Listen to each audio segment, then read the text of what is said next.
Next, we move into the intricate web of modern Druidic orders that emerged during the 19th century, where the line between historical reconstruction and creative invention blurred into a living, breathing tradition. Imagine grand halls illuminated by candlelight, the scent of burning herbs thick in the air, the soft rustle of ceremonial robes, and the murmured incantations of initiates stepping into a world of imagined antiquity. The United Ancient Order of Druids, founded in 1833, exemplifies this transformation, developing elaborate degree systems and initiation ceremonies that claimed to transmit the wisdom of ancient Celtic priests, while in reality serving as social clubs for the urban middle class navigating the upheavals of industrial society. Some researchers argue that these orders were less concerned with historical accuracy than with providing members a sense of belonging, identity, and moral purpose, while others suggest that the ceremonial elements, drawn from classical sources, Romantic literature, and Masonic influence, intentionally evoked an aura of mystery, connecting participants with a mythic past. Theatrical costumes, ceremonial implements, and architectural settings became central to the experience. Ritual chambers decorated with symbolic carvings, stone circles or replica megaliths erected in carefully landscaped gardens, all designed to create a palpable sense of connection to a time long vanished. Meanwhile, archaeological discoveries were quietly rewriting the story of Celtic civilization. Neolithic and Bronze Age sites revealed sophisticated urban settlements, advanced metallurgy, and extensive trade networks, contradicting the romantic portrayal of Druids as primitive forest dwellers. Excavations at Oppidarleich, Manching in Germany, and Bibracte in France showcased organized cities, monumental architecture, and complex social structures that emphasize the intelligence and ingenuity of ancient Celtic societies. At the same time, inscriptions, astronomical calendars, and ritual artifacts provided glimpses into genuine Celtic religious practices, challenging assumptions about Druidic simplicity and animistic worship. Yet despite these revelations, the Victorian and early modern fascination with Druids persisted, in part because it fulfilled psychological and cultural needs, the desire for connection with nature, the allure of secret knowledge, and the romantic ideal of ancient wisdom. Social, cultural, and political movements also co-opted Druidic imagery to craft national or regional identities, blending fact and fiction into hybrid traditions that served contemporary purposes.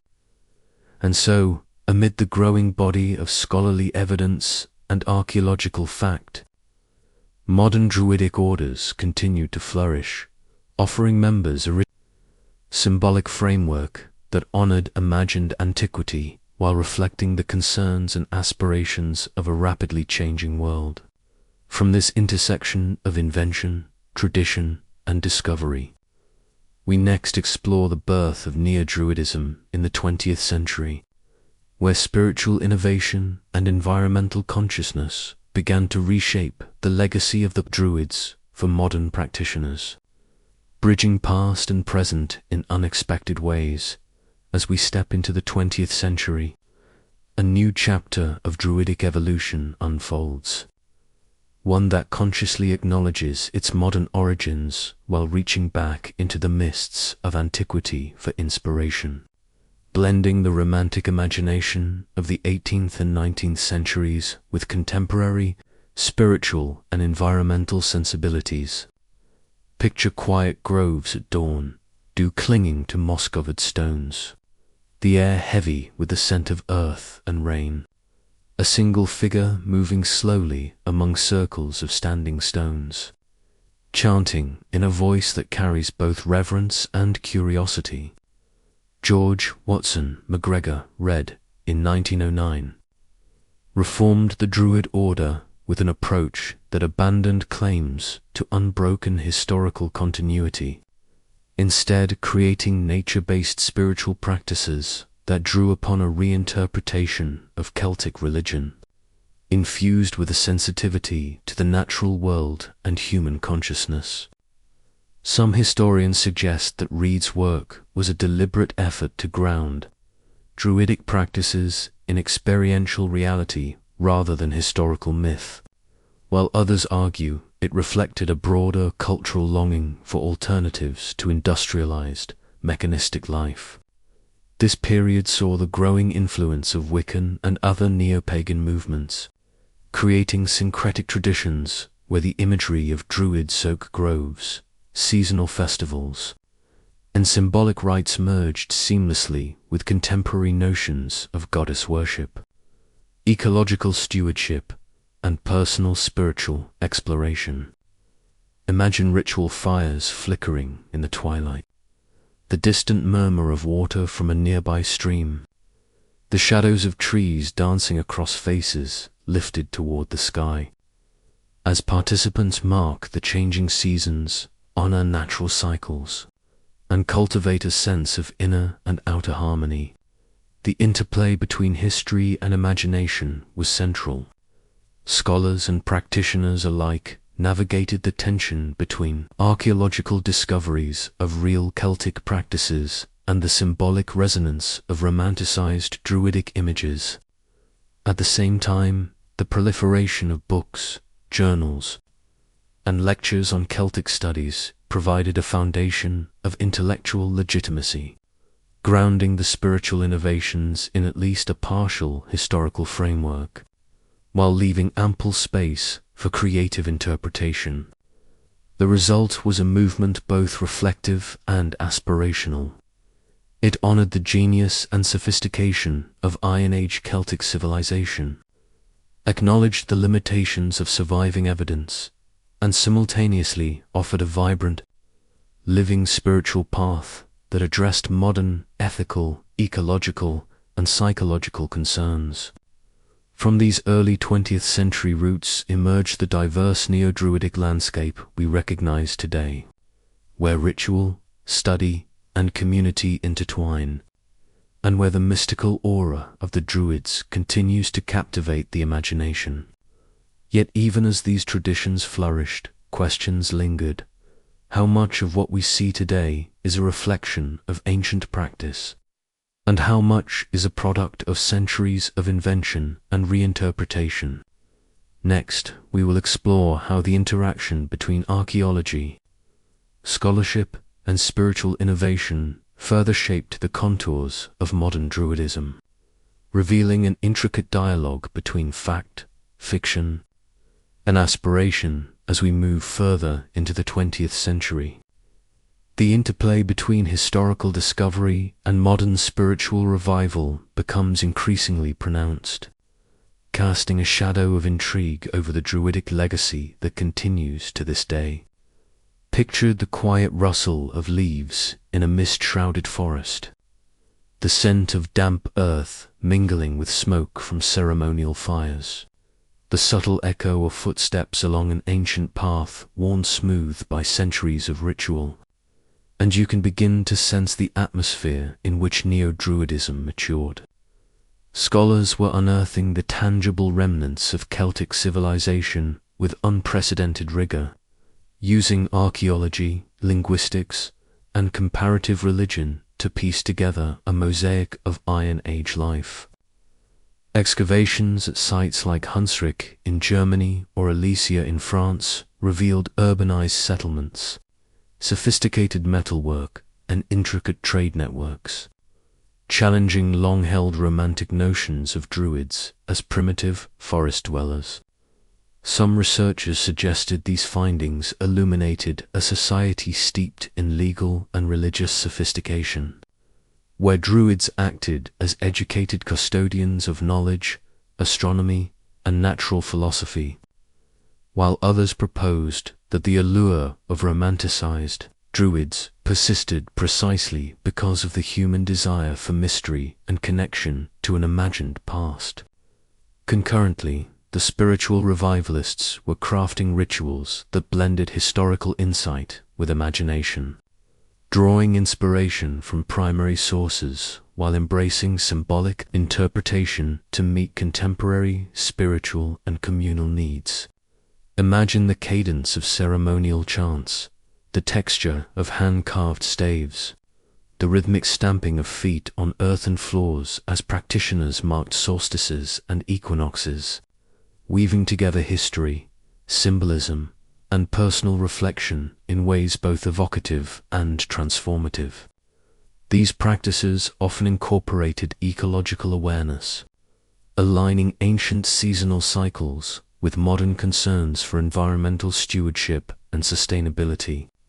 demonstrating a uniquely adaptive form of spirituality. At the same time, literary and popular culture began to amplify the mystique of the Druids,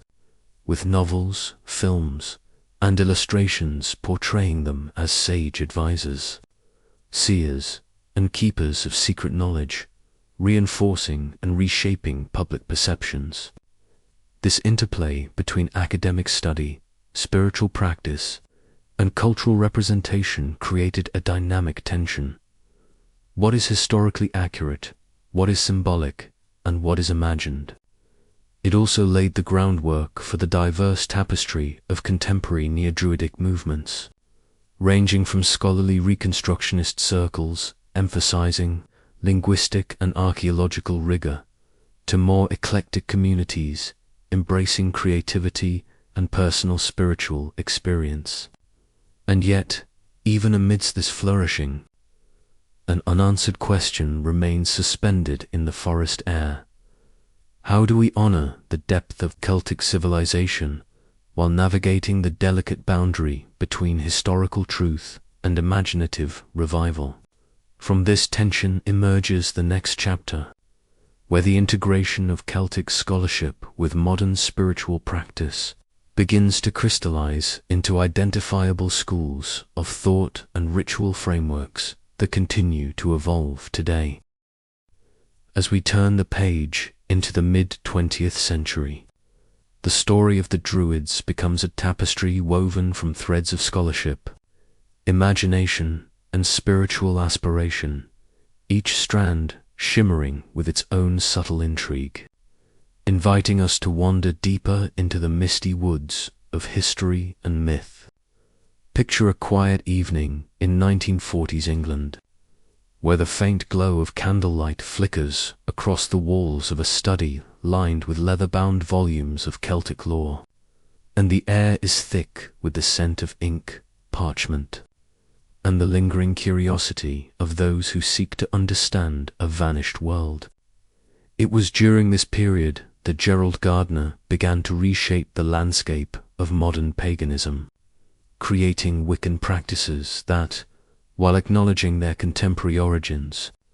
drew upon symbols, seasonal cycles, and ritual forms inspired in part by romanticized Druidic ideas. Some scholars suggest that Gardner's work provided a blueprint for later spiritual innovators,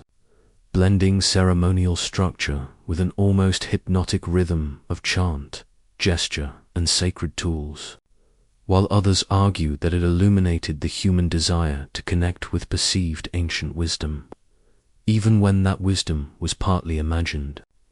Meanwhile, Druidic revivalists, such as George Watson MacGregor Reed in 1909, had already begun reforming traditional Druidic orders,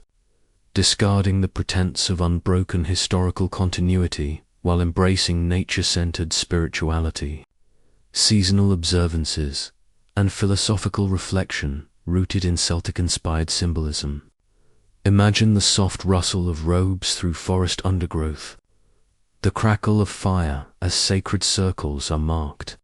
and the gentle resonance of flutes or drums filling the air, creating spaces that felt at once ancient and immediate, ceremonial yet personal. These practices reflected a conscious blending of scholarship and innovation, drawing upon archaeological insights, medieval texts, and Indo-European comparative studies, while simultaneously acknowledging contemporary environmental and spiritual concerns. Some communities focused on rigorous historical reconstruction, consulting Celtic inscriptions, ancient calendars, and ritual fragments to craft ceremonies grounded in authenticity, while others emphasized psychological and spiritual enrichment, using Celtic mythology and symbolism as lenses for meditation, moral reflection, and community building. Throughout this period, popular culture continued to shape the perception of Druids. From evocative illustrations in books to portrayals in film and theatre, where the line between historical reality and romantic imagination remained intentionally blurred, feeding the sense of mystery that surrounded these enigmatic figures. And so, as Neo-Druidism matured in the mid-20th century, it became clear that the Druids' legacy was not merely a relic of the past but a living, evolving dialogue between history, imagination, and the human yearning for connection with nature, wisdom, and the unseen. Yet, even as these traditions took root and spread, a lingering question persisted: how much of what we practice today is a reflection of ancient reality? And how much is the creation of a modern mind reaching back through time to touch something forever lost? From here, we move into the late 20th century, where the interplay of scholarship, environmentalism, and cultural revival begins to crystallize into the organized, diverse practices of contemporary Neo-Druidism. Moving into the latter half of the 20th century, the evolution of Neo-Druidism took on new depth and diversity, reflecting both a growing scholarly awareness of Celtic history and an expanding public fascination with nature, ritual, and alternative spiritualities. And as we trace this transformation, imagine mist rising over a secluded grove, dew dripping from ancient oak leaves, and the low hum of whispered chants carried on the cool morning air, evoking a sense of timelessness that blurs the boundary between past and present. During this period, figures such as Ross Nichols emerged as pivotal architects of modern Druidic practice, establishing the order of Bards, Ovates, and Druids in 1964, an organization that sought to balance historical scholarship with accessible spiritual practice, weaving together the study of medieval Celtic texts, comparative mythology, and Indo-European linguistic insights with meditative exercises, seasonal observances, and personal spiritual development. Some researchers suggest Nichols' approach represented a conscious effort to create a living tradition, one that honored historical evidence without claiming unbroken continuity, while others propose that it exemplified the human impulse to craft meaningful ritual frameworks in response to the alienation of modern life. Within these communities, educational programs flourished, combining lectures on archaeological discoveries, linguistic analysis, and mythology with hands-on experience in ritual practice, seasonal ceremonies, and natural observation, creating immersive environments that felt both scholarly and profoundly spiritual. Picture participants seated in quiet groves, the smell of wet earth and smoke from small ritual fires blending with the pages of study materials, as instructors guide them through exercises designed to attune perception to natural cycles, symbolism, and the rhythms of human consciousness, fostering a sense of connection that transcends the ordinary. Parallel movements, such as the André Fein founded by Isaac Bonewits in 1983, emphasized methodological rigor and Indo-European comparative studies, highlighting the potential to reconstruct ritual practices and philosophical frameworks with greater historical accuracy. yet always remaining mindful of the interpretive gaps left by millennia of lost records and silenced traditions. Some traditions focused on community building, ecological awareness, and the cultivation of personal insight, while others leaned toward rigorous reconstruction, demonstrating the spectrum of approaches that contemporary neo-Druidism accommodates. The interplay between historical scholarship and imaginative reconstruction created a fertile ground for spiritual exploration, allowing individuals to engage with Celtic themes as a lens for personal growth, ethical reflection, and connection with the natural world. And yet, even as these modern practices flourished, the question lingered: how do we honor a vanished society while creating rituals that feel authentic, meaningful, and resonant in the present? From this crossroads, we move into the complex interweaving of environmental activism, popular culture, and spiritual innovation that would define neo-Druidism as it entered the 21st century, where tradition and imagination continue to dance in perpetual, shadowed harmony as the 20th century gave way to the 21st. Neo-Druidism expanded into a landscape where history, imagination,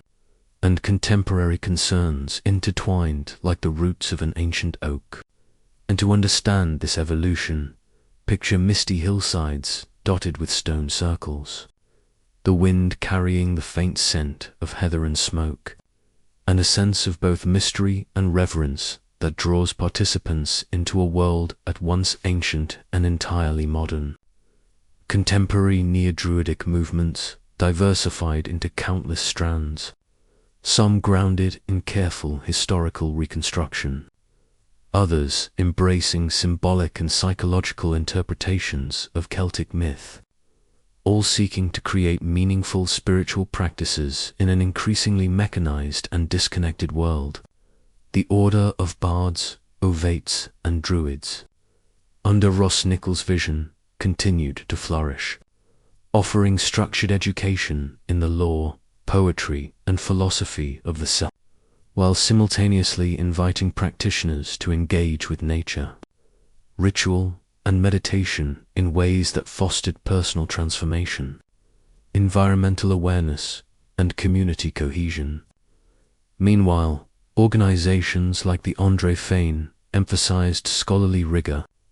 integrating archaeological findings, linguistic analysis,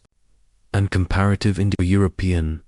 studies to provide a framework that allowed practitioners to explore Celtic spirituality with intellectual grounding. Yet even here, gaps in the historical record encouraged imaginative reconstruction, producing rituals that feel authentic without claiming literal continuity from ancient Druids. Some researchers suggest that this duality between historical accuracy and creative adaptations a defining characteristic of modern Druidry, a reflection of humanity's need to connect with a past that is partially known, partially imagined, and deeply evocative. In parallel, the influence of Wicca and other neo-pagan traditions introduced additional layers of ritual structure, seasonal observance, and goddess-centered spirituality,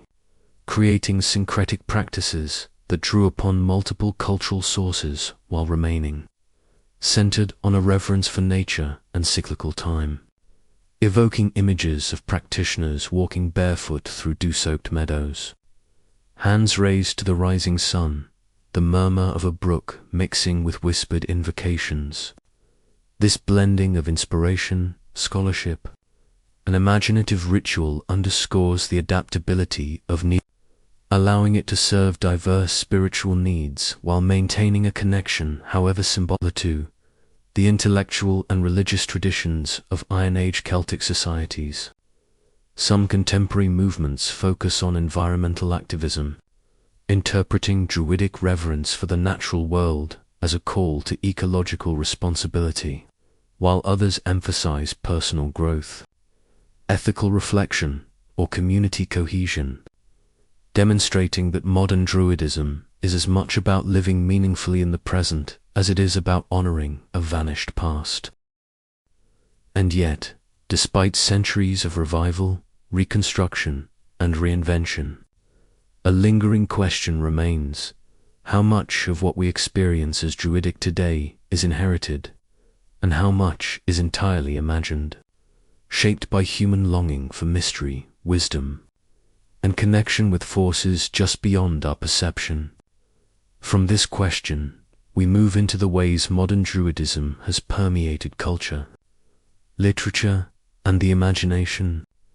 blurring the line between history and myth, reality and ritual, in ways that continue to captivate the human mind. Beyond the quiet groves and ceremonial circles, the legacy of the Druids extends far into the realms of literature, film, and popular imagination, where they appear as figures of wisdom, power, and mystery, their presence evoking a sense of ancient knowledge and untamed nature.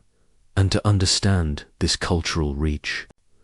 imagine the flickering candlelight of a library where pages crackle as hands turn them, revealing tales of Druids as advisors to kings, keepers of secrets, and wielders of strange and potent forces, their robes brushing against stone floors, staffs etched with cryptic symbols, and voices carrying the weight of unseen authority. Some historians argue that these portrayals are less about historical accuracy than about the human need to create archetypes that embody ideals of knowledge, spiritual balance, and moral insight, while others suggest that the enduring fascination with Druids reveals a deeper longing for connection to the natural world, to cycles of time, and to the hidden structures of the universe. A yearning that modern civilization struggles to fulfill. The cinematic and literary Druid often emerges in moments of tension or transformation, standing atop mist-covered hills, summoning or interpreting the forces of the earth, wind, and sky, a figure simultaneously remote and intimately connected to the world around them, evoking awe and reverence in both characters and audiences alike. And this portrayal, though romanticized, has roots in the 18th and 19th century revivalist imagination, when scholars, poets, and enthusiasts reconstructed Druidic imagery to satisfy a cultural appetite for antiquity, mystery, and moral In popular media, Druids are often framed as intermediaries between humanity and nature, interpreters of cosmic patterns, and custodians of sacred knowledge. Their rituals dramatized for narrative impact, the sound of wind through ancient oaks echoing like whispers from a forgotten age, and the crackle of ceremonial fires painting shadows that dance across stone monuments, creating atmospheres that feel both historical and fantastical. Contemporary practitioners sometimes embrace these archetypes, blending them with historical studies, environmental activism, and personal spirituality, walking paths where fiction and scholarship intersect, where the lines between lived ritual, symbolic enactment, and mythic narrative blur. Yet, even as Druids captivate the imagination, the question remains: how do these portrayals shape our understanding of Celtic culture? And to what extent do they reflect human desire more than historical reality? From the flickering candlelight of storytelling, we move next to the very earth beneath our feet, to the archaeological sites that have begun to tell the stories of the real Druids, revealing a civilization far more sophisticated, complex, and enigmatic than the myths and legends suggest,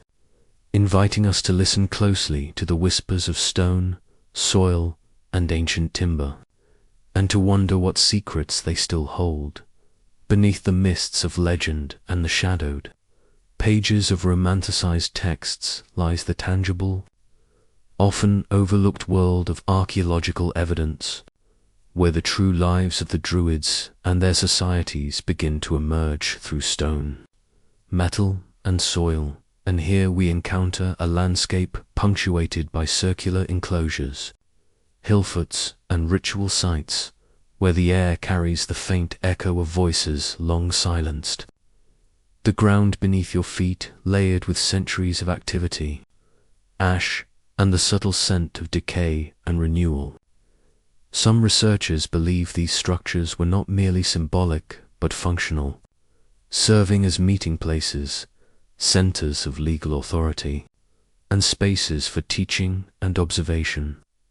while others suggest their alignment with celestial events indicates a sophisticated understanding of astronomy, a knowledge woven into the fabric of everyday life and ritual, and the very stones themselves bear silent testimony,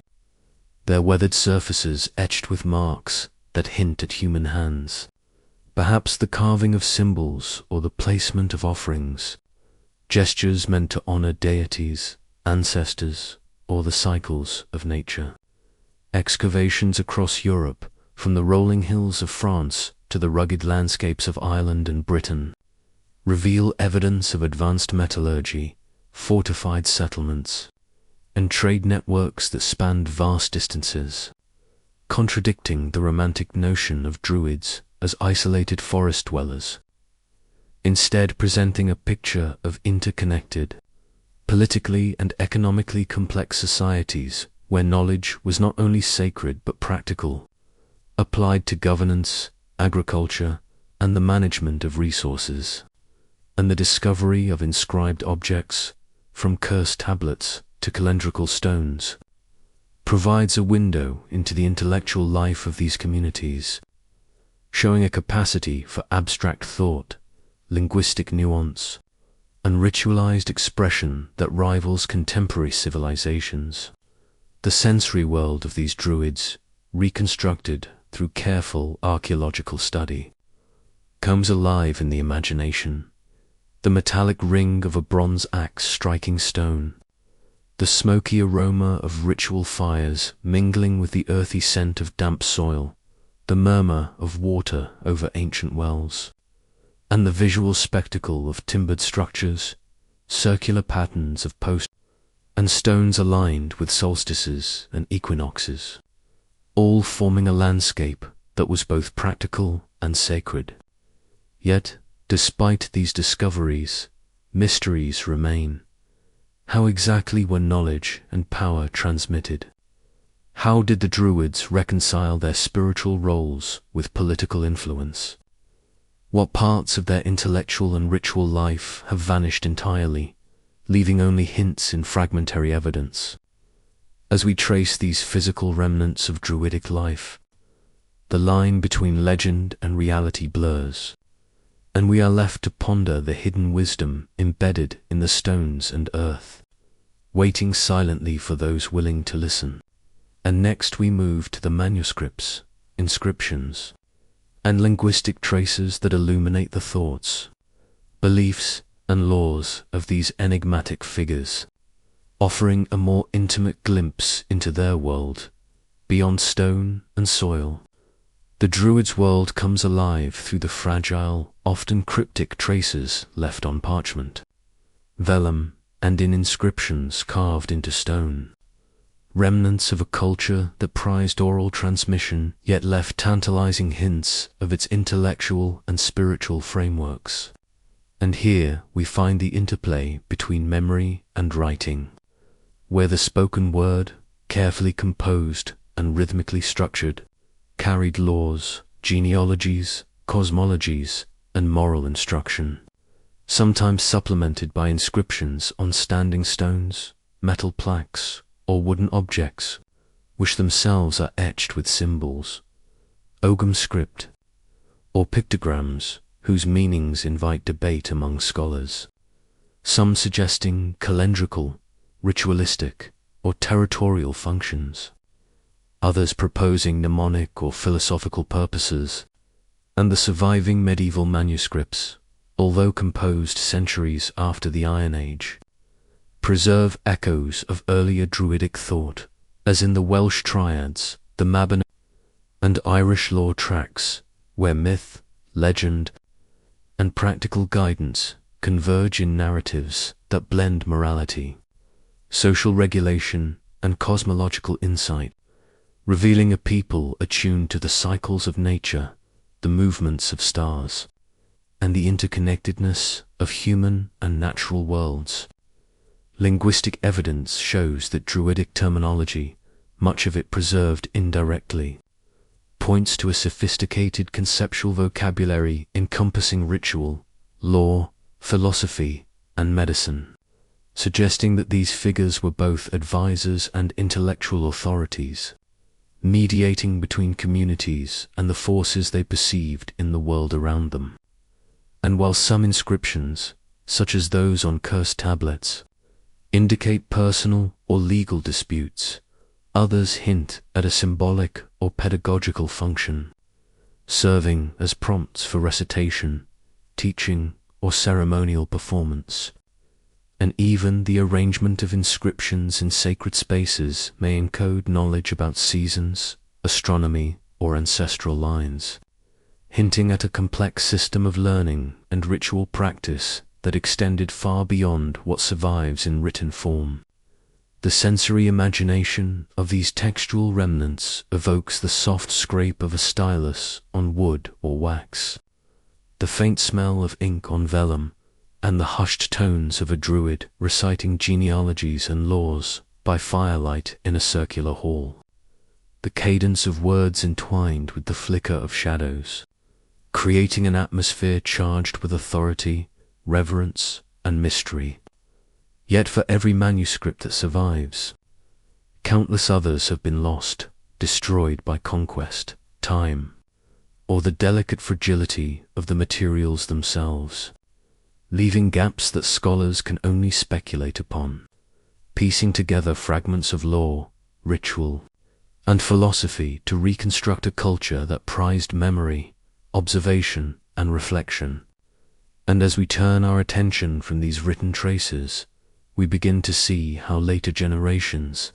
from medieval chroniclers to Enlightenment antiquarians, reinterpreted and romanticized these materials, blending scholarship with imagination, and setting the stage for the dramatic reinventions of Druidic culture that would sweep across Europe centuries later, inviting the question, how much of what we think we know is history, and how much is the persistent echo of myth? As the centuries turned, the Druids became shadows in the fog of history, their presence surviving more vividly in the imaginations of later societies than in material evidence. And it was during the 18th century, amid the rise of Romanticism and antiquarian fascination, that figures like Edward Williams, better known as Iolo Morgong, seized upon these fragments and wove them into something that appeared both ancient and immediate, crafting texts in archaic Welsh and designing ceremonies that echoed the rhythms and symbols of a lost past, yet carried the unmistakable imprint of Enlightenment ideals. And Morgong's work demonstrates the power of human creativity to reshape memory. Stone circles were not just erected, they were reimagined as loci of spiritual authority. Ghost rituals were staged with poetic competition, hierarchical initiation, and elaborate regalia, each detail reflecting contemporary tastes for spectacle, morality, and communal engagement, blending the old with the newly conceived in a way that scholars and lay people alike accepted as authentic for generations. These invented traditions, though not historically continuous, responded to real cultural needs, giving Wales a sense of identity, pride, and philosophical coherence that rivaled English, classical inheritance, and the romanticized Celtic Highland imagery of Scotland.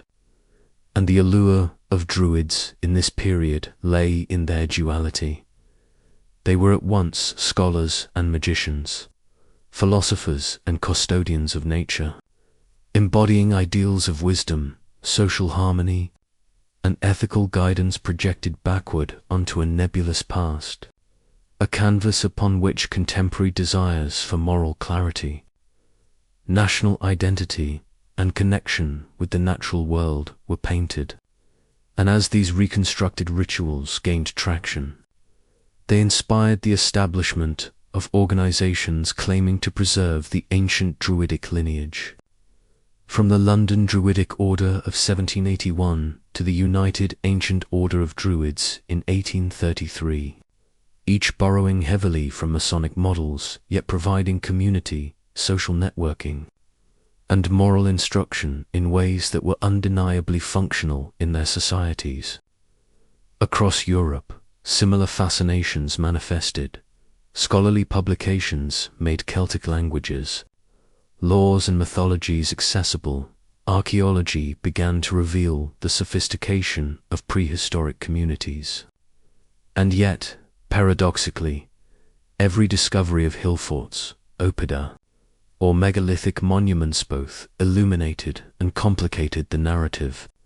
undermining simplistic romantic notions even as they fueled further imagination. The gap between historical reality and romantic reconstruction grew, producing a landscape where myth, invention, and scholarship intertwined.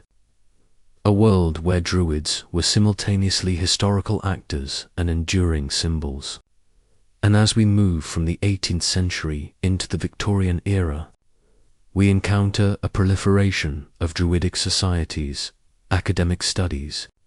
and literary imaginations that together shaped modern perceptions, leaving us to wonder, were these creations of the mind or echoes of a memory long forgotten? And how do we distinguish the genuine wisdom of the Iron Age from the artistry of later centuries? The Victorian era brought with it a fascination for all things ancient, mysterious and Druidic, as industrialization swept through cities, leaving people yearning for connection to a past that seemed wiser, slower, and more attuned to the natural world. And in this climate, Celtic revival movements flourished across Britain, Ireland, Wales, Scotland, and Brittany, blending genuine scholarship with romanticized imagination, producing hybrid cultures where medieval manuscripts like the Mabinogion were translated for a new audience. Archaeological excavations revealed the complexity of Iron Age societies,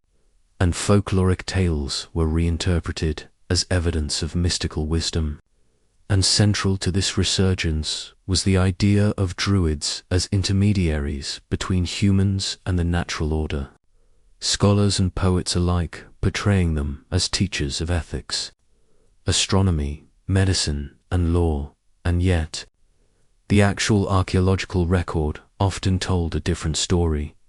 Megalithic monuments, hill forts, and oppida pointed to sophisticated urban planning, metallurgy, and trade networks that were far removed from the romantic forest groves of popular imagination, revealing a civilization that was technologically advanced, socially complex, and culturally rich, but not necessarily magical in the way Victorian writers hoped. And organizations like the Ancient Order of Druids and its many offshoots created elaborate degree systems, initiation rituals, and ceremonial regalia that mirrored Freemasonry, providing urban professionals with community, social networking, and a sense of moral purpose, while at the same time cultivating the allure of secret knowledge and mystical authority, satisfying the human desire for mystery in a world increasingly defined by mechanization and scientific rationality. And as these movements spread, they often borrowed and reinterpreted classical sources, romantic literature, and contemporary philosophical ideas, projecting them backward as ancient wisdom, creating a cultural palimpsest where the line between historical fact and artistic invention was almost impossible to discern. Yet these hybrid traditions fulfilled real psychological and social needs, offering a sense of belonging, ethical guidance, and aesthetic pleasure. and the Victorian obsession with Druids also intersected with archaeology, linguistics, and philology, as scholars like John Rhys, Kuno Meyer,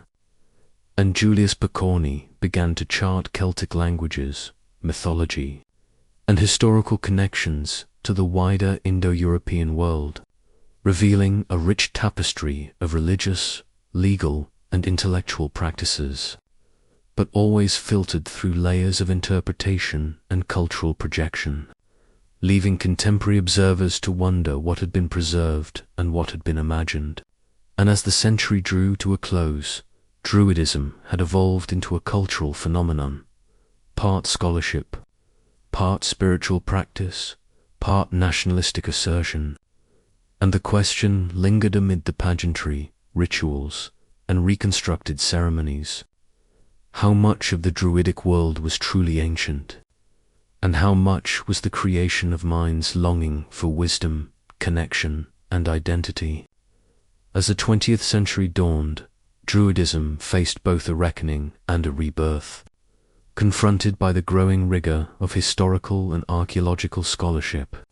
which increasingly distinguished between genuine Celtic practices and the romanticized inventions of previous centuries. And yet, rather than fading into obscurity, Druidic traditions adapted, evolving into a movement that openly acknowledged its modern construction while drawing inspiration from ancient Celtic culture, embracing the natural world, seasonal cycles, and ethical contemplation. And figures such as George Watson MacGregor Reed reformed the Druid order in 1909, stripping away claims of unbroken lineage and emphasizing personal, spiritual experience, ritual creativity, and ecological awareness, allowing practitioners to engage with the symbolic power of Druids without the burden of historical falsity. And simultaneously, the rise of comparative Indo-European studies provided a framework for understanding Celtic mythology, language, and religion within broader continental contexts, revealing connections, shared motifs, and innovations that distinguished Celtic civilization from its neighbors, while also highlighting the limits of what could be definitively known. And during this period, Druidism intersected with other emerging spiritual movements, particularly Wicca, which, under Gerald Gardner in the 1940s and 1950s, demonstrated that modern religions could claim ancient inspiration while fully embracing contemporary construction. And the cross-pollination of Druidic and Wiccan practices led to hybrid rituals that celebrated seasonal festivals, honored nature, and elevated the goddess principle, drawing on classical pagan sources, folkloric reinterpretation, and the romantic imagination, creating living traditions that were at once ancient in feel yet undeniably modern. And the mid-20th century also witnessed an expansion of scholarly attention to Celtic archaeology, with systematic excavations across Europe uncovering urban settlements, opodar, ritual sites,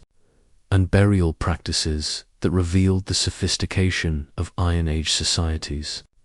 their trade networks, metallurgical expertise,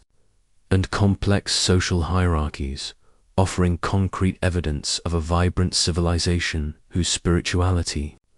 while not identical to modern reconstructions, provided the imaginative foundation upon which contemporary Neo-Druidic practices could be meaningfully built. And as these discoveries unfolded, modern Druidic organizations began to emphasize ethical engagement, environmental stewardship, and educational programming, blending historical insight with creative ritual to cultivate communities grounded in reflection, seasonal attunement, and cultural continuity. And yet, the tension between history and imagination persisted, inviting practitioners and scholars alike to question how the echoes of the past could inspire the present, and how modern spirituality could honor ancient roots. while acknowledging the creative license necessary to make that heritage alive and relevant. By the mid-20th century, Neo-Druidism had firmly established itself as a spiritual and cultural movement that thrived on both reverence for the past and imaginative reinterpretation, drawing upon a tapestry of Celtic mythology, historical scholarship, and romantic invention. And at the heart of this revival were figures like Ross Nichols, whose order of bards, ovates, and druids, founded in 1964, sought to create a comprehensive program that blended education, meditation, and ritual practice, offering members a path through which they could explore Celtic history, poetry, and cosmology while engaging in personal spiritual growth. And Nichols emphasized the importance of learning from the material and literary remnants of the Celts, encouraging practitioners to study ancient texts, inscriptions, and archaeological findings to inform their ceremonies. Yet he also recognized the necessity of symbolic and creative ritual, crafting seasonal celebrations and initiatory practices that evoked the mystery and power of the Druids, without claiming exact historical fidelity. And during the same period, the broader neo-pagan landscape was flourishing, with Wiccan covens, eclectic pagan circles, and environmental spiritual groups creating a rich milieu in which Celtic-inspired practices could interact with global traditions. And this intersection of movements led to hybrid forms of ritual, combining elements from Norse, Mediterranean, and Near Eastern mythologies, as well as classical literature, folklore, and contemporary ecological concerns, creating ceremonies that were visually and emotionally immersive, often involving elaborate costumes, symbolic implements, and structured progression through stages of spiritual insight. And the 1960s and 70s also saw a surge in public interest in Celtic culture, fueled by popular literature, festivals, and media representations, which presented Druids as wise counselors, magicians, and custodians of nature, drawing heavily on the romanticized imagery of the 18th and 19th centuries, while simultaneously inspiring genuine engagement with historical scholarship. And anthropologists, historians, and archaeologists continue to uncover the richness of Iron Age Celtic societies, from fortified hill settlements to complex burial mounds, revealing not only technological sophistication but also intricate social, legal, and religious systems. And these discoveries allowed modern Druids to root their practices in a context of historical plausibility, even as the ceremonial forms remained imaginative reconstructions. And over time, organizations like Nichols' Order and Isaac Bonowitz's André Fane, founded in 1983, emphasized both the intellectual and the experiential, offering programs that integrated language study, mythology, environmental awareness, and meditation, bridging the gap between academic inquiry and personal spiritual exploration. And as the movement matured, a central question persisted: how can one honor the memory of a people and a religion, long vanished, while also embracing the creativity and immediacy required for meaningful contemporary practice? And it is in this delicate balance between history and imagination, scholarship and ritual, that the true allure of modern Druidism emerges, inviting each participant to step into the shadows of the past while shaping their own path through the present. As we move into the late 20th and early 21st centuries, the landscape of Druidic practice has expanded into an astonishingly diverse array of traditions and organizations, each interpreting Celtic heritage through its own lens, some grounded in rigorous historical research,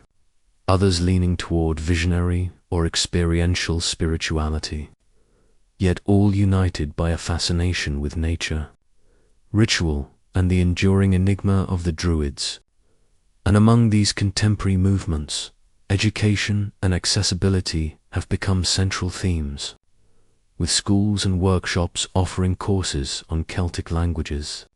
mythological texts, seasonal cycles, and meditation techniques, providing practitioners with tools to engage with both the intellectual and mystical dimensions of their practice, while fostering a sense of community that echoes the social cohesion of ancient Celtic societies. And it is in this blending of learning and lived experience that modern Druidry finds its vitality, where participants may study ancient inscriptions one day and gather beneath the full moon for ritual the next, feeling the weight of history in the stones beneath their feet, yet also embracing their own creative impulses. And alongside these structured programs, online communities and digital resources have emerged, allowing people across the globe to connect with Celtic-inspired practices, share interpretations of myth, and develop personal rituals, a phenomenon that mirrors the adaptability and resilience that likely characterized historical Druidic knowledge, which was transmitted orally and adapted to local conditions. And some scholars suggest that this global expansion reflects a deep human yearning for connection to landscape, ancestry, and rhythm, a desire to inhabit the natural world in ways that modern industrial life often obscures. And in parallel, contemporary environmental movements have drawn inspiration from romanticized images of Druids as guardians of forests, rivers, and sacred groves, blending ecological activism with ritual and symbolism, turning seasonal celebrations into public acts of awareness, where the turning of the solstice or equinox becomes a statement of both spiritual devotion and ecological concern. And yet, as archaeologists continue to uncover Iron Age settlements, ritual enclosures, and celestial alignments, they remind practitioners that the historical Druids were far from the idyllic forest sages of popular imagination. They were educated specialists who maintained legal, religious, and astronomical knowledge, advising leaders, overseeing justice,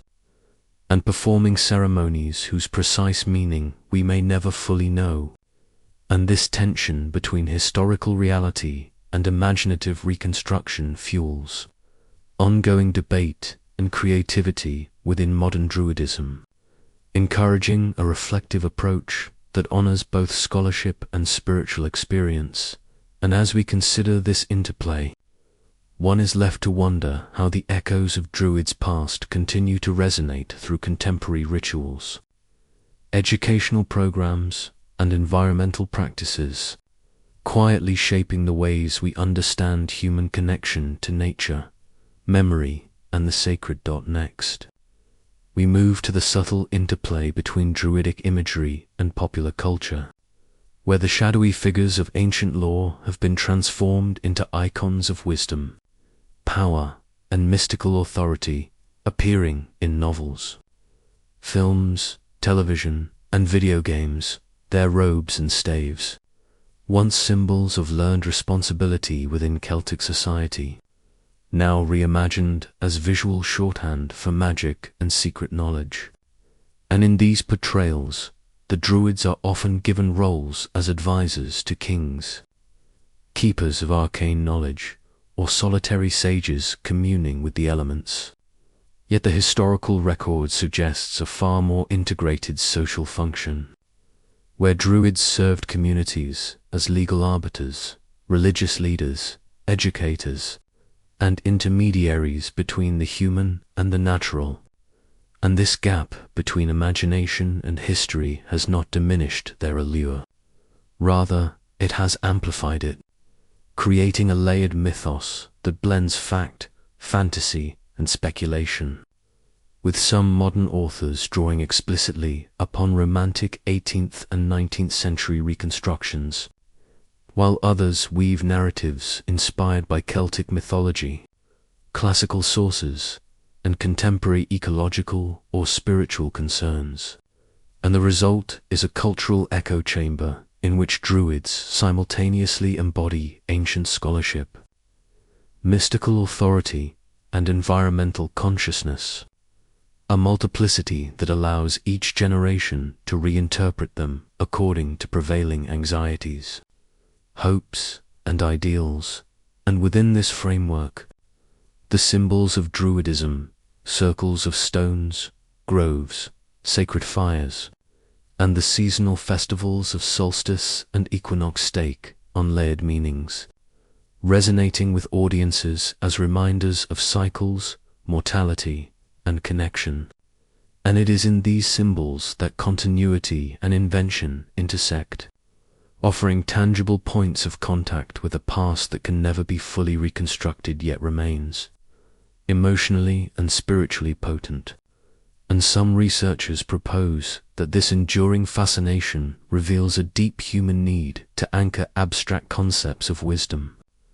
morality, and natural harmony within physical forms and rituals,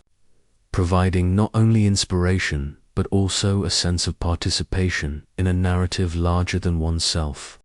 And alongside literature and media, music, visual arts, and public ceremonies have adopted Druidic themes, further embedding them into the cultural consciousness. Whether in festivals celebrating Celtic heritage or in contemplative gatherings designed to evoke a sense of mystery and connection. And as we trace these threads, it becomes clear that Druidism has evolved less as a static tradition than as a living, adaptive mythology, one that absorbs influences, reinvents itself, and continues to captivate imagination, leaving us to wonder, as we watch the flickering light of ceremonial fires or read the arcane lines of translated inscriptions, what truths of the Druids remain hidden in history, waiting to be glimpsed, and which exist only in the fertile realm of imagination, shaping our understanding of nature, time, and the enduring human quest for knowledge and meaning.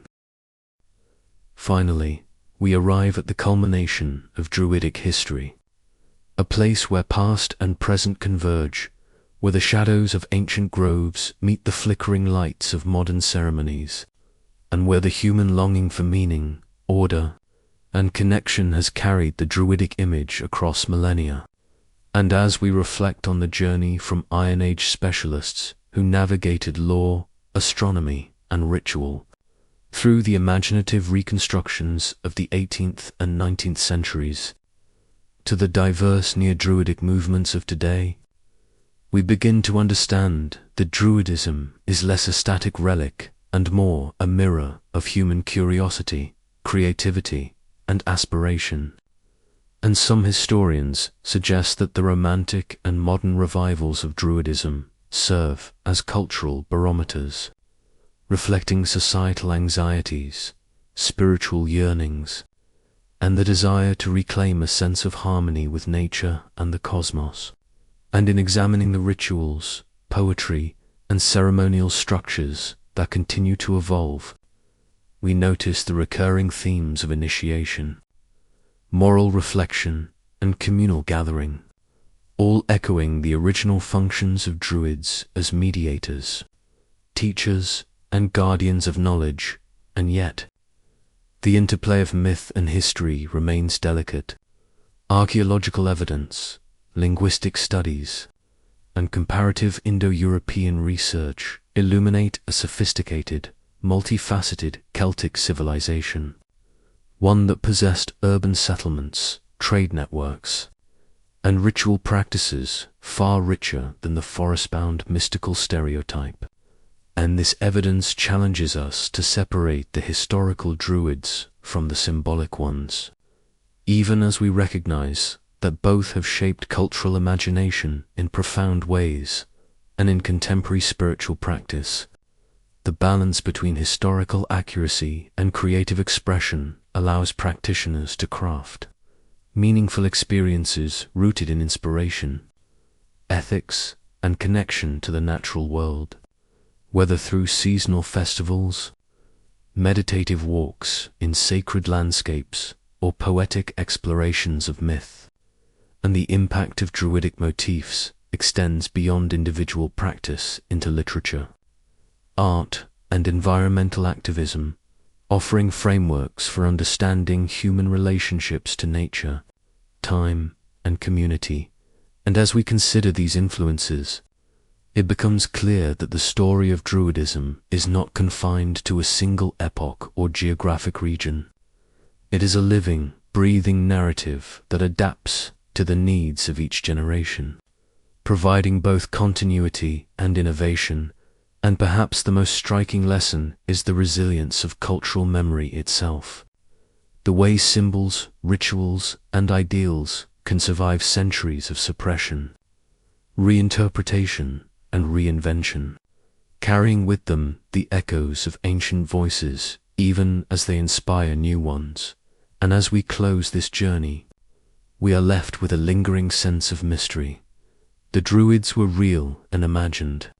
scholarly and mystical, historical and symbolic.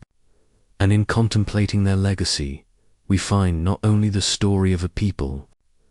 but a reflection of our own enduring desire to connect, to understand, and to seek wisdom in the shadows of time, leaving us to wonder what other truths lie hidden in the mists of history, waiting to be rediscovered as the story of the Druids quietly continues to unfold around us. From one mystery to the next, we delve into the environmental and philosophical dimensions that modern Druidism has inherited from its layered history, where the ancient reverence for nature, whether expressed through sacred groves, rivers, or stones, has been interpreted and reinterpreted to suit the needs of contemporary spiritual seekers. And while historical Druids likely understood their environment with practical, religious, and astronomical sophistication, today's neo-Druids often emphasize ecological stewardship, sustainable living, and a symbolic communion with the earth, turning myth and ritual into tools for reflection and ethical action. And some researchers argue that this adaptation reflects a broader human impulse to find moral and spiritual guidance in patterns observed in the natural world, where the turning of the seasons, the phases of the moon, and the cycles of plant and animal life become mirrors for personal and communal growth. Yet the challenge lies in discerning which aspects of practice are grounded in genuine, historical precedent and which are modern inventions.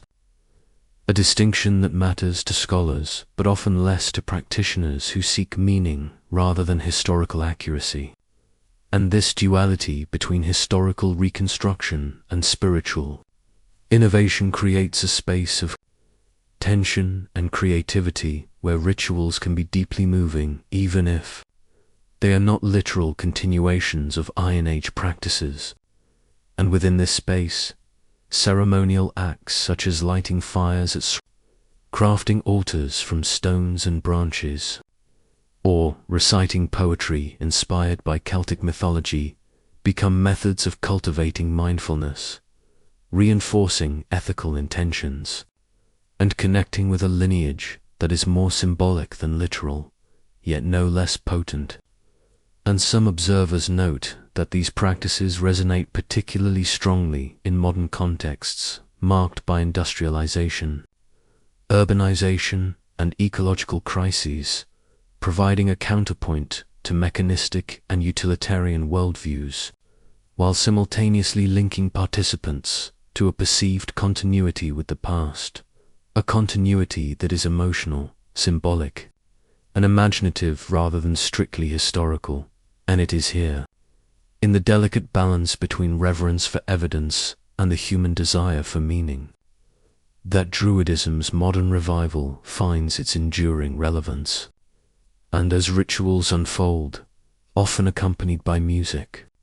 chants, or silent contemplation, practitioners report heightened awareness of the environment, a sense of belonging to larger cycles, and a deepened appreciation for interdependence, bridging the gap between individual experience and communal narrative. And while historians and archaeologists continue to uncover the complexities of Celtic civilization, the lived experience of modern Druidism demonstrates that the power of ritual, symbolism, and imagination can create a form of knowledge and wisdom that is as compelling as any reconstructed historical fact, inviting us to consider how ancient insights, real or imagined, continue to shape human understanding, ethical reflection, and our relationship with the natural world, leaving us to wonder how much of Druidic knowledge we will ever fully recover,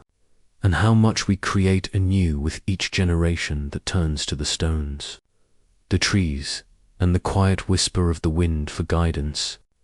inspiration, and a sense of connection. Next, we move into the social and cultural impact of Druidism in contemporary times, where the fascination with ancient wisdom and ceremonial practice extends far beyond religious observance into literature, art, and popular imagination. And even though historical Druids operated within specific Celtic communities,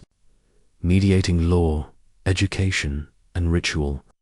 today's Druidic imagery has become a canvas onto which society's project desires for mystery, authority, and connection to something larger than themselves. And some scholars suggest that the persistence of Druidic motifs in novels, films, and games reflects a deep human need to explore alternative forms of knowledge and power, where characters who embody Druidic qualities, wisdom, secrecy, and mastery over nature serve as archetypes that resonate with audiences across centuries. And this resonance is amplified by the romanticized depictions that emerged in the 18th and 19th centuries, which cast Druids as guardians of lost knowledge and interpreters of cosmic order, an image that continues to inform modern storytelling and beyond entertainment. Druidic symbolism has inspired environmental movements, with activists drawing on the imagery of groves, sacred stones, and seasonal cycles to frame arguments for ecological balance, sustainability, and respect for non-human life. And while these applications often bear little resemblance to the social and ritual functions of Iron Age Druids, they highlight the adaptability of cultural symbols. And some researchers argue that this adaptability is precisely what gives Druidic imagery its enduring power, functioning simultaneously as spiritual practice, ethical framework, and cultural iconography. And within the sphere of spiritual practice, contemporary neo-Druidic organizations vary widely, ranging from highly structured groups that emphasize historical reconstruction and comparative scholarship, to more fluid communities that prioritize personal experience, nature connection, and seasonal celebration. And this diversity allows individuals to engage with Druidism in ways that reflect their own needs, interests, and philosophies, creating a dynamic, evolving landscape of practice. And importantly, the distinction between historical fidelity and creative innovation has become a central concern within Druidic communities, fostering dialogue about what constitutes authentic engagement with Celtic heritage, and how to honor the past without distorting it for modern agendas. And these discussions reflect broader questions about cultural memory, interpretation, and the role of myth in shaping identity, both personal and collective. And as participants gather for ceremonies, workshops, or solitary observances, they navigate the interplay between ancient inspiration and contemporary relevance, crafting experiences that are meaningful, aesthetically compelling, and ethically oriented. And in doing so, they demonstrate that the legacy of the Druids is not confined to the pages of history books or the stones of archaeological sites,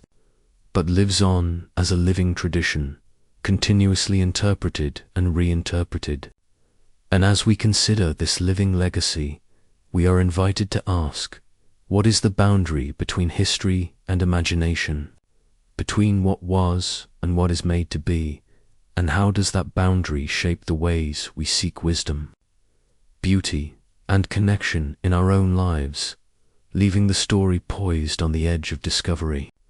ready to unfold into the final reflections of Druidic history. Imagine a world draped in misty forests, where the first light of dawn filters through ancient oaks and the air is thick with the scent of moss, earth, and hidden fires.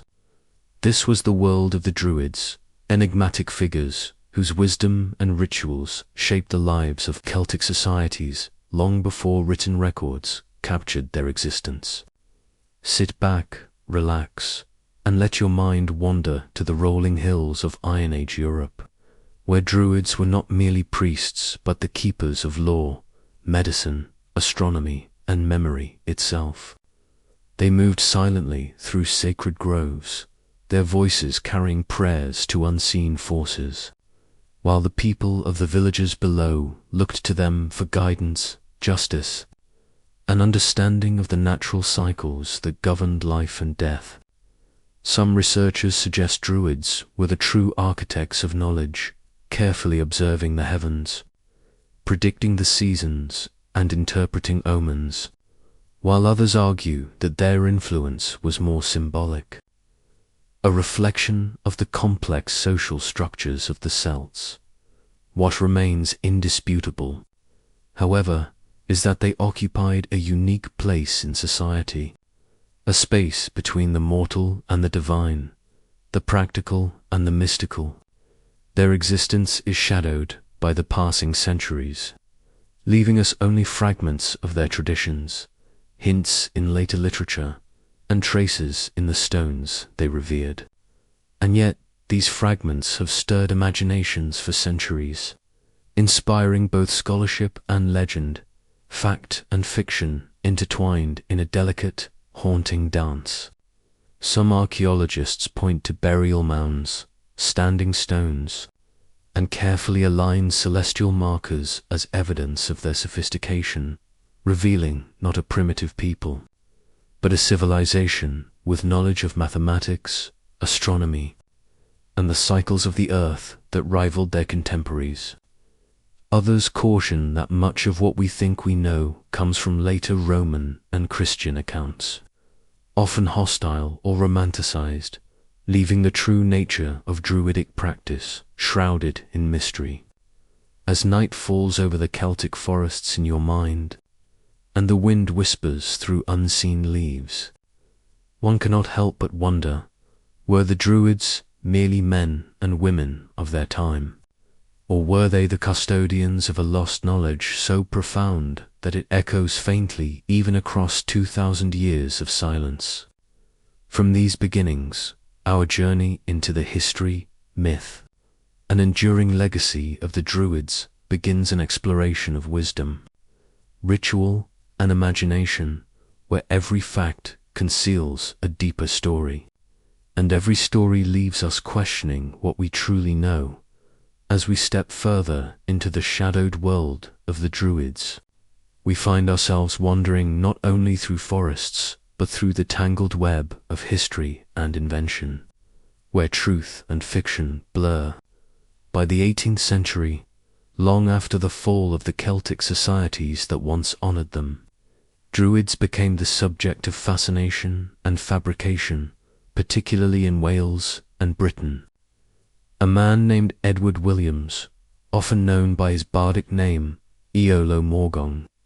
would transform our understanding, or perhaps our imagination, of Druidic life. Sitting in his study surrounded by parchment, quills, and the faint scent of candle smoke, Morgon painstakingly forged texts, written in archaic Welsh, blending genuine historical fragments with elaborate inventions. Some scholars argue that his forgeries were clever deceptions meant to mislead, while others suggest they were acts of cultural creation. attempting to restore a sense of national pride and spiritual identity in Wales. Morgong didn't stop at writing. He designed ceremonies, stone circles, and ritual practices that appeared ancient while reflecting Enlightenment ideals, Masonic influence, and his own interpretation of what Druids should have been. Imagine standing in one of these reconstructed stone circles at twilight, the air thick with incense, the low chant of participants echoing across the stones, the sense of antiquity so convincing that it feels as if you have crossed centuries. He presented Druids as monotheistic philosophers, advocates for human equality, and teachers of the soul's immortality, blending morality, scholarship, and theatrical ritual into a single, mesmerizing package. Some observers see this as cultural fraud, others as a visionary act that gave Wales a spiritual and intellectual identity, competing with English and Scottish claims to historical prestige. The Ghost of the Bards, established by Morgong in 1792, became a living institution, attracting poets, scholars, and local intelligentsia who were unaware of the invention behind its ceremonies. Over time, the hybrid traditions he created, merging genuine Welsh poetic and cultural elements with his own inventions, would influence Victorian perceptions of Celtic history and spirituality, shaping literature, academic study, and even public festivals. And yet, beneath the pageantry and romantic spectacle, the mystery remained. What of the original Druids survives in these ceremonies? And how much is a dream of the past brought to life in candlelit halls? The line between history and imagination begins to blur, leaving us with a question that has persisted for centuries. Can something entirely invented still hold the weight of ancient truth? From the forgeries of Iolo Morgong, we move next to the broader Victorian obsession with Druids, a fascination that spread far beyond Wales and transformed the way Europe understood its own mysterious past. As we move from the carefully crafted illusions of Iolo Morgong into the sweeping fascination of the Victorian era, we find a continent captivated by the allure of Druids and ancient Celtic mysteries. Across Britain and Europe, antiquarians, poets,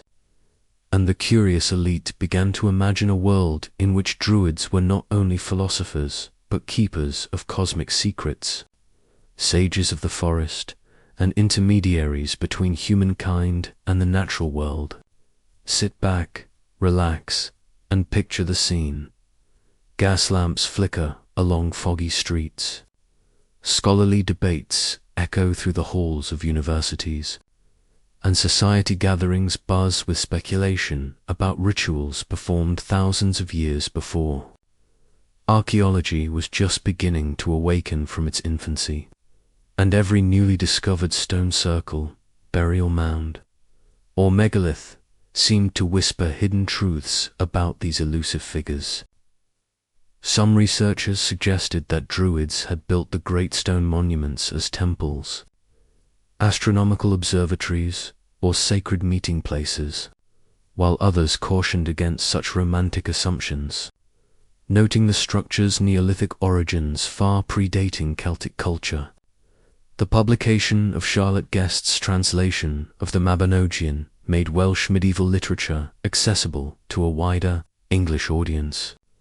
allowing stories of gods, heroes, and mystics to intermingle with the rising curiosity about Druids, creating a cultural tapestry that was part history, part myth. Scholars like John Rhys and Kuno Meyer began to establish Celtic philology, teasing out linguistic patterns and mythological structures, providing the first frameworks for serious academic study, yet always shadowed by lingering romantic notions of Druidic wisdom. Meanwhile, urban societies were forming their own Druidic-inspired organizations, The ancient order of Druids, founded in London in 1781, offered mutual aid and moral instruction, employing rituals that borrowed from Freemasonry and classical sources, but claiming the spiritual authority of ancient Celtic wisdom. Imagine a Victorian gentleman, robes flowing, candles flickering, performing rituals he believed to be rooted in the mists of prehistory. While historians would later reveal these ceremonies were modern inventions, throughout the 19th century, similar orders and societies proliferated, each layering new interpretations onto a patchwork of imagined history and partial truths, blending ceremonial spectacle with social networking and cultural identity. Archaeological excavations in Switzerland, Germany, and France began revealing the true sophistication of Bronze and Iron Age communities, with metallurgy, trade networks, and urban planning far surpassing the pastoral, forest-bound lives once attributed to Druids. Yet, the romanticized image persisted, the Druid as sage, philosopher, and mystical intermediary, a symbol of connection to nature and forgotten wisdom. And so, as we trace these Victorian constructions, we must ask, what did they truly inherit from the past, and what did they invent to satisfy a longing for meaning? From the foggy streets and candlelit halls of Victorian Britain, we next turn to the rise of structured modern Druidic orders, where ritual, hierarchy, and identity intertwined in complex ways, shaping the spiritual landscape that would influence generations to come.